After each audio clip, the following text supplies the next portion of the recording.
What's going on, guys? Welcome to the Mog House, and we're back with another episode of Tales from VANA'DIEL. In the last episode we skimmed through the Age of Beasts, and by the end the first Star Sibyl of the Taru was blessed with the power of magic. The first Star Sibyl, whose name was Rimilala, whom the R-Stripe Shell currency piece is named after, heads back to Windurst and shares her knowledge, so the Taru now have magic. And although the Taru inhabit the country of Windurst, they are not a united people, and are split into several tribes that individually govern themselves.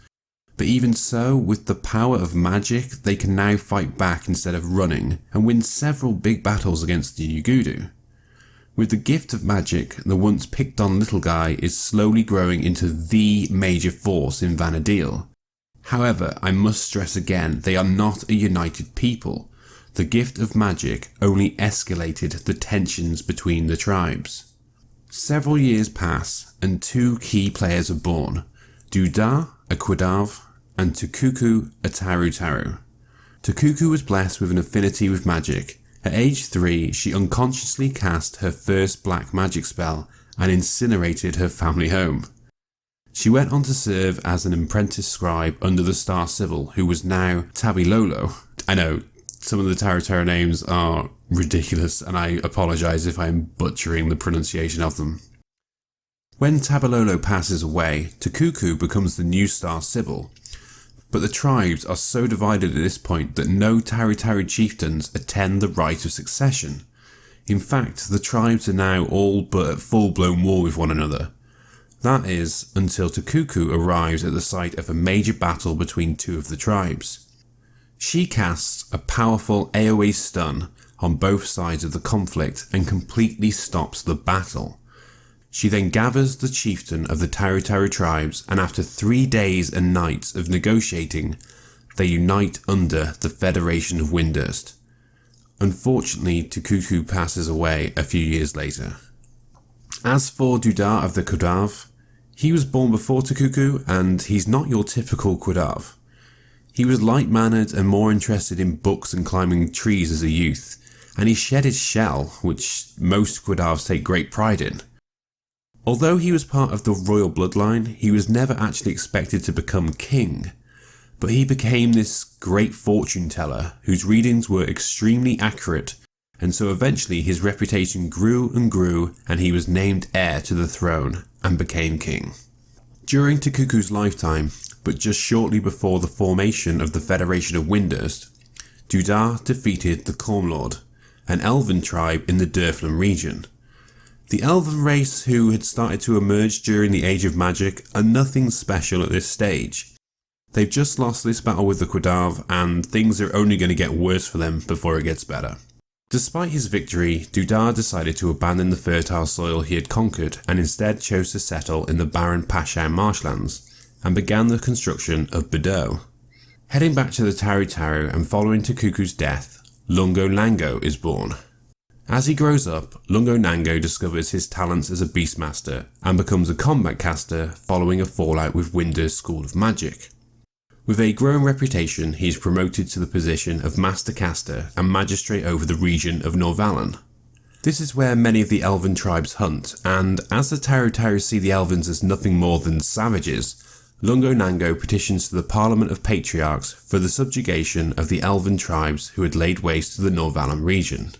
He builds an army to deal with the elven insurgents, and following countless victories in battles across many areas of the Quan continent, Lango receives the title of Warlock Warlord. The Warlock Warlord is the military leader for Windurst. As Warlock Warlord, Lango conquers the Quan continent, but his tenure as Warlock Warlord is short-lived, as the Parliament of Patriarchs accuses Lango of insubordination and removes him from post. He disappears from the public eye in a state of despondency. After all, he had led witness to greatness and was simply cast aside.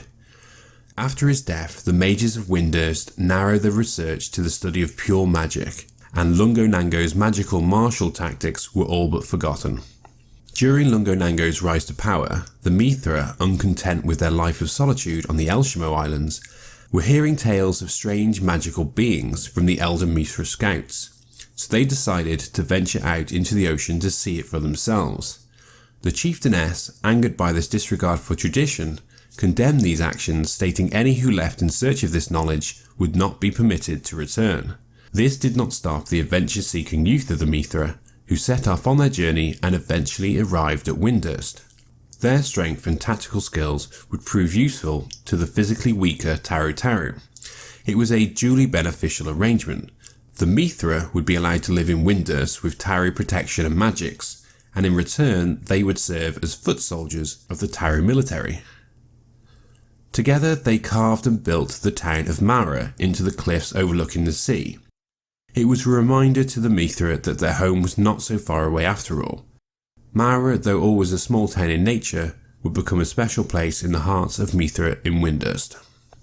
So now the Taru with their knowledge of magics and their Mithran friends pretty much have the Quan continent conquered, but not Pashao marshlands. The Quadav lure the Windurst armies onto their turf, which, even with home advantage, would be risky. Windurst is the dominant force at this point after all, but the Quadav weren't going to fight against the armies of Windurst alone. Prior to this, Chief Lango of the Sandorian Elven tribe travels to Bordeaux to meet King DooDa, and forms an alliance between the Sandorian tribe and the Quadav.